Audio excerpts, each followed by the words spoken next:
In the liturgical life of the Church, October 1st is the memorial of Saint Therese of Lisieux. Mary Grace and Cullen, in meeting with both of you over these past months, you asked if it were possible to celebrate the sacrament of holy matrimony on today's feast. Now, for the rest of your earthly lives, you have the example of Christ loving his bride and the fidelity of Saint Therese in devotion to her Savior as models for your marriage.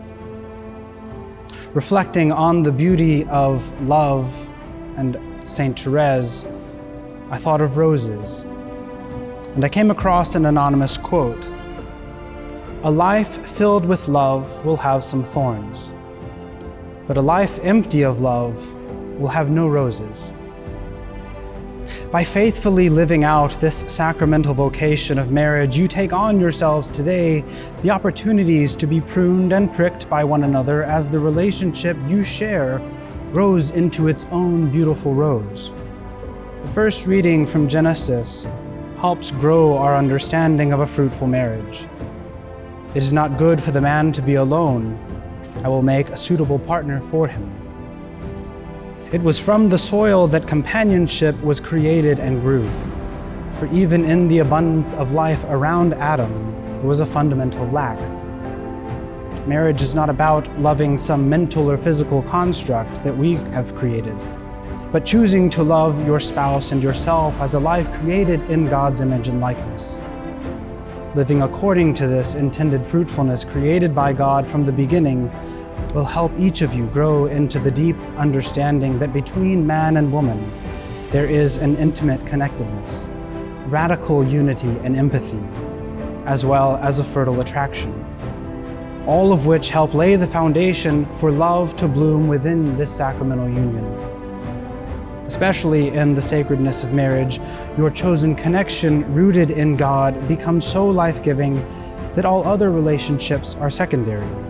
Your union today begins a new life between you, a new sacramental joining in the sight of God, becoming your own new family, in the hope of helping each other reach the new celestial garden in heaven at the end of time. This shared fruitful mission is seen also in St. Paul's letter to the Ephesians. Live in love, as Christ loved us and handed himself over for us.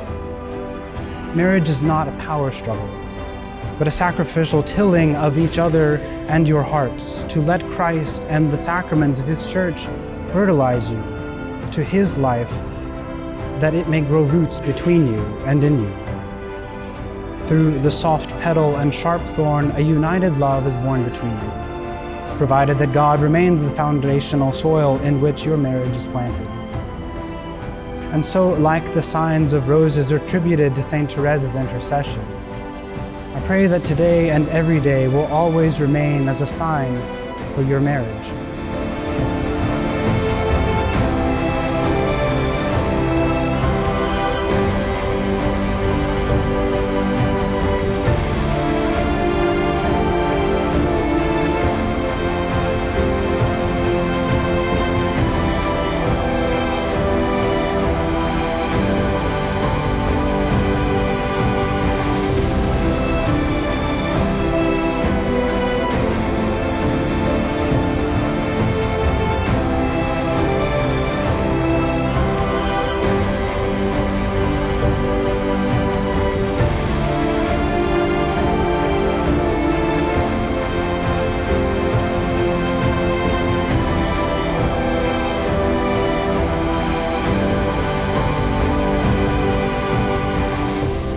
May you see in this sacrament the beauty of a rose.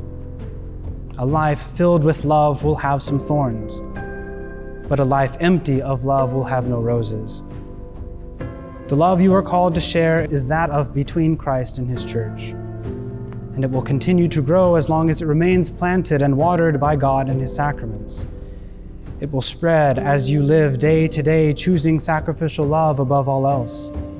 And it will certainly bloom in the ways God sees fit by the ways that you live with your faith, sown in him who seeks always to remain in you.